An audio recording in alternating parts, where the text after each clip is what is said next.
Wtedy był okres, kiedy on grał Fusion.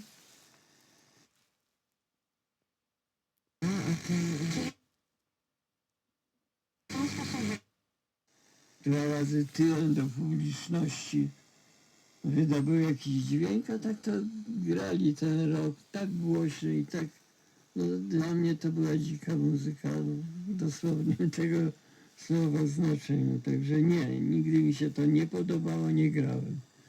Oczywiście każda sroczka swój ogonek chwali, ale połączenie jazzu z zespołem na żywo, gdzie free się improwizuje, gdzie oni też załóżmy, że grają dość swobodnie to, co mają do zagrania, czyli jest jakiś kontakt, jest jakaś wspólna twórczość, to według mnie to ma sens.